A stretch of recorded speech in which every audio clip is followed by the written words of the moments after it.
and we will dive into paradigms today. This is Stand Up Leadership. If you're first time here, let me know in the comments. If it's the second or third time, let me know in the comments as well. And let me know where you're tuning in from. Would love to hear how international we are today. And paradigms is the topic we are here to talk about today. But the whole purpose of the Stand Up Leadership sessions is to give you bite-sized pieces every single week on Wednesdays and give you something graspable, digestible, that you can take it and run with it. That's the purpose. Really quick, 15, 20 minutes, maybe sometimes I go a little bit over, but generally its purpose is to be short and powerful and effective tools for you to use in your daily life, in your daily work, so you can become more aware. That's really what the purpose is to become more aware of what you're capable of doing with those hidden powers and hidden tools that you have inside you. So let's get to it. Paradigms. We will talk about paradigms today because paradigms are a multitude of habits that control almost every single area of your life, and they're stored in your subconscious portion of your mind. And almost every behavior we have is habitual. So paradigm has almost exclusive control over our behavior. And Bob Proctor, our beloved mentor, bless him, he said, if you cannot stand up, in front of a group of people and talk confidently for 30 minutes or more about paradigms, what they are, how they are formed, how they impact your life, and how do you change them, you have no idea how paradigms actually impact your life. And I truly believe that. I've been studying about paradigms for the past, I'd say 6 or 7 years. I say 7 because the 7th year, before I started more intensely, it was more subtle, but I still studied. And so we're talking about paradigms, and in the subconscious portion of your mind. That means you are not aware of it. And if you want to know where your current paradigms are, it's a belief system, right? And if you want to know what they are, you don't have to guess. You have to look at your results, because your result is always a reflection of your internal world. It's not the government, it's not the economy, it's not your boss, it's not your partner, your wife, husband, whatever it is, kids. No, it is you and your inner world. And you might say that, oh, well, but some people are born into poverty. Yes, they are, but they have the ability to change that. If environment would be determining factor, it has a big influence, get me right. But if the environment would be determining factor, if you're successful or unsuccessful, one city, for example, or one country, everyone would be successful and rich, right? And while there would be another city where everyone are poor. But that's not true. Every country has rich people, and every country has probably poor people, right? And so while environment has a lot of influence on us, we have the ability to change our environment. And so look at your results. Look at your results neutrally. As an outside consultant will come to you and consult with you and look at your results from a neutral perspective, because the results never lie. They tell the honest and truthful story of what your internal world is like.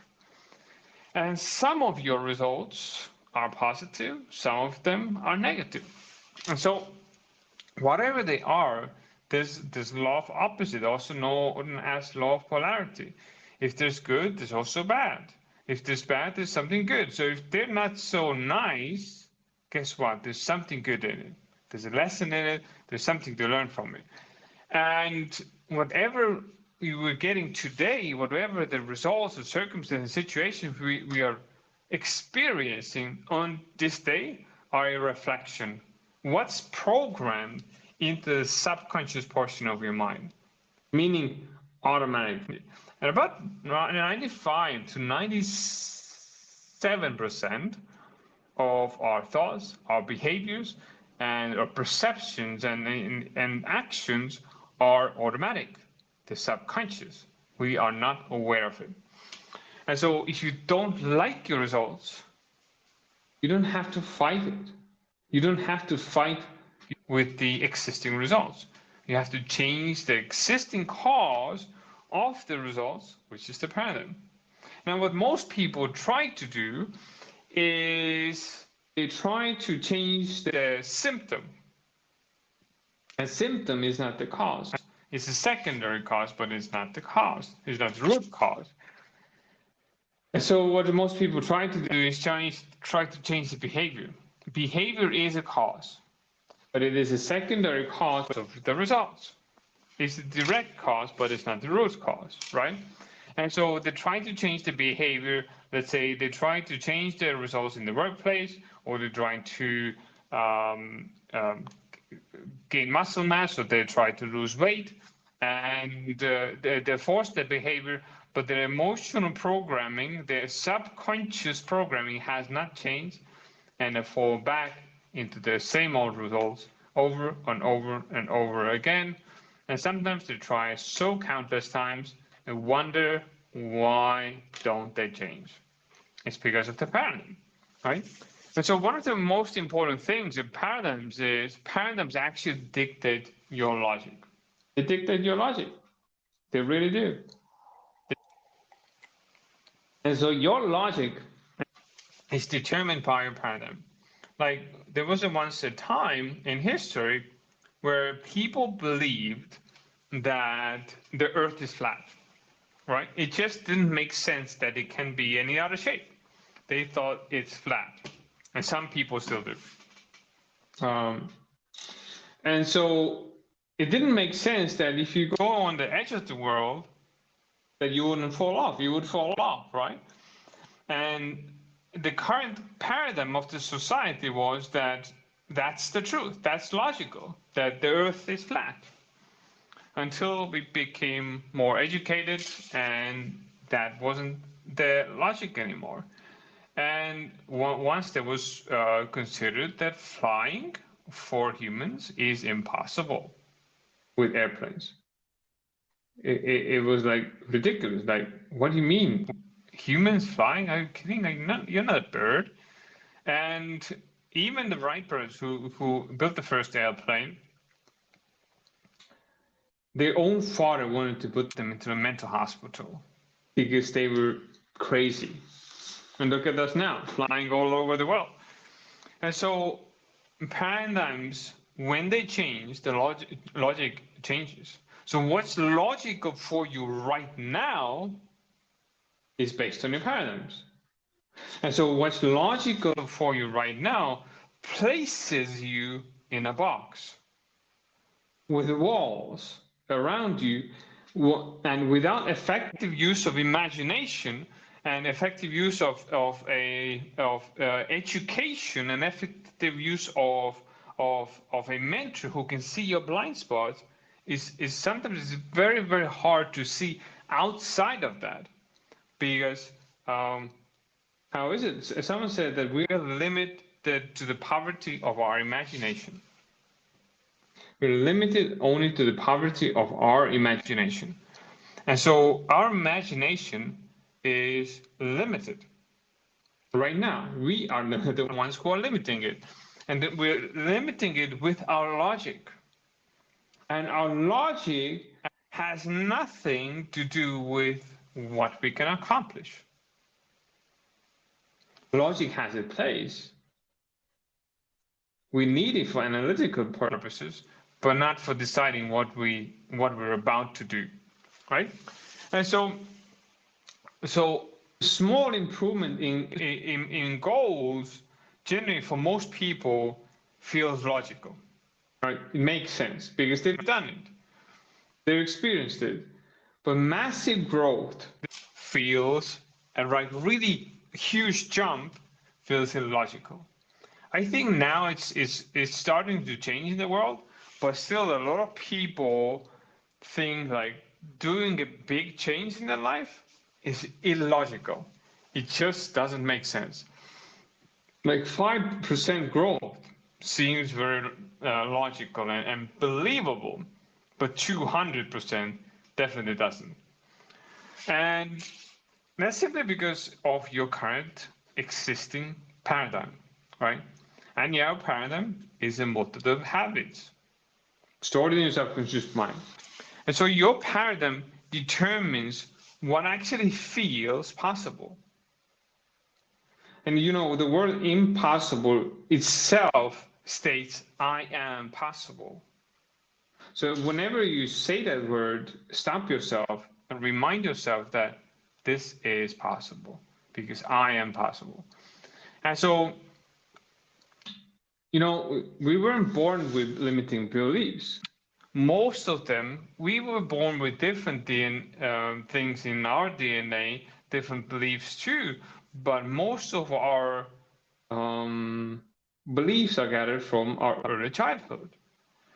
A lot of the limiting beliefs. And through repetition, ideas started to gather in the subconscious mind, because when a baby is born, until 2 or 3 years old, their subconscious mind is wide open. And subconscious mind has nature to accept everything. Everything. It has no ability to reject or anything. It has no ability to reason. If it's good or bad, it doesn't differentiate good or bad. It just takes what is given to it. And whatever was going around that baby until 2 or 3 years old was taken in, was accepted as truth. Now think about it. Whatever was going around that baby, let's say his parents fighting or some other ridiculous things that they saw, was accepted. And that now is programmed and built into that person as they grow up.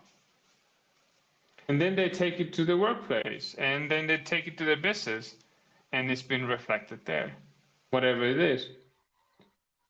And so that through that repetition, ideas enter into your mind, into the subconscious portion of your mind. And that's how we learn a language. It's through repetition. That's how we learn all of our beliefs.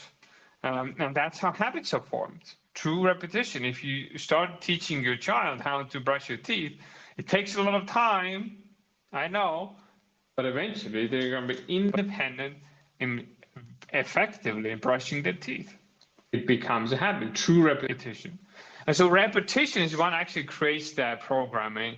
And you have to become aware of this. And you say, oh yeah, I've heard this. Really? Then why haven't you really gained mastery in doing that? So you can never hear it enough, because learning, you know, education comes from the Latin word educo, which means to develop or draw out from within. So you gotta really study this until you really get it on a subconscious level. This means again, over and over and over again, until it starts to really make sense in a very deep subconscious level.